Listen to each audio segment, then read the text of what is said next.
महाराज जी स्वयं विद्वान हैं, महाराज जी की एक पूरी टीम है, विद्वानों की टीम है, उन्हीं के द्वारा सुझाव, सलाह दिए जाते हैं, उन्हीं के द्वारा पत्रिका बनाई जाती है, कुंडली का निर्माण होता है और उसके बाद में जो समस्या होती है, उस समस्या से संबंधित कर्मकांड, अनुष्ठान, पूजा विधि को एक सिस्टम से बताया जाता है और उसका निराकरण किया जाता है सही विद्वान पंडितों के द्वारा, सही ढंग से और सही पूजन सामग्री के साथ आप अनुष्ठान को पूर्ण कर लोगों को तृप्त करते हैं, लोगों की समस्याओं का निदान करते हैं। तो आप महाराज जी से अवश्य संपर्क करें और अधिक मास की कथा में आप अवश्य सम्मिलित हों।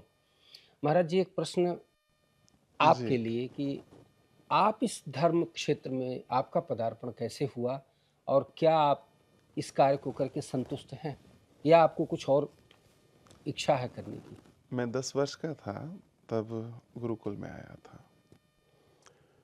जब मैं गुरुकुल में आया था तब क्योंकि स्वामी जी हमारे यहाँ जाते थे, तो तब कुछ मन में ये नहीं था कि मैं किस दिशा में, जैसे एक विद्यार्थी पढ़ने के लिए आता है, उसी तरह बस शिक्षा ग्रहण करने के लिए आए थे। लेकिन मैं लगभग 11 वर्ष कुछ मेरी अवस्था रही होगी, गंगा के किनारे बैठा था और संध्या कर रहे थे। हमारा गुरुकुल जो है बिल्कुल ऋषि परंपरा की तरह गंगा के तट पर।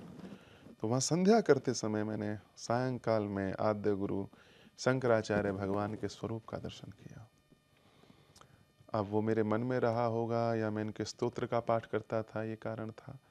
और उसी पल उनके दैदीप्यमान उस स्वरूप को देखते हुए, जैसे आद्य गुरु शंकराचार्य भगवान ने भारत की पूरी परिणति को बदल दिया, एक ऐसी परंपरा को जो हमारे धर्म पर आघात कर रही थी, उन समस्त बौद्धों का उन्मूलन करके विदेश में पटक दिया, उनका जब मैंने दर्शन किया, मैं बहुत जानता नहीं था, उसी पल से लेकर आज तक, यानी पिछले लगभग 25 वर्षों में कोई परिवर्तन मेरे मन मस्तिष्क में नहीं हुआ।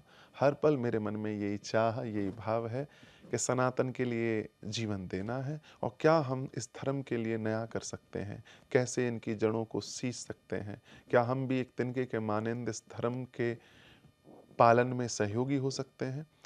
मैं कितना बड़ा सहयोग करूंगा ये मुझे पता नहीं है, लेकिन हमने पूरा एक रोड मैप तैयार कर रखा है। इसकी गूंज बहुत दूर तक जानी है, राष्ट्र तक जानी है और उसके बाद अंतर्राष्ट्रीय स्तर पर कैसे सनातन धर्म मानवता मात्र का कल्याण कर सकता है, ये हमने सोचा है। ये सब हमारे विचारों में है, ये सब लिखा हुआ है और आप देखेंगे कि पूरे विश्व को कैसे श्री राम रसायन सेवा संस्थान आचार्य मनीष संकेत देते हैं और बताते हैं कि इस धर्म के द्वारा तुम्हारा कल्याण होगा। वो अपने आप में अद्वितीय यात्रा होगी। तो ये कभी ये प्रश्न ही नहीं आया कि इसके अतिरिक्त कुछ और करना है। लोग कहते थे शादी पार्टियों में जाते तो जींस पैंट, लेकिन हम जिस वेश में जाते तो लोगों के लिए आइडियल हो गया। कितने ऐसे लोग, उन्होंने शुरू में तो कहा ये कैसे वस्त्र रहे होंगे, लेकिन बाद में जब उन्होंने हमें देखा तो वो खुद धोती कुर्ता पहनने लगे वाह! विशेष अवसरों पर। तो ये मानते हैं कि संस्कृति ने हमें चुना है कल्याण करने के लिए।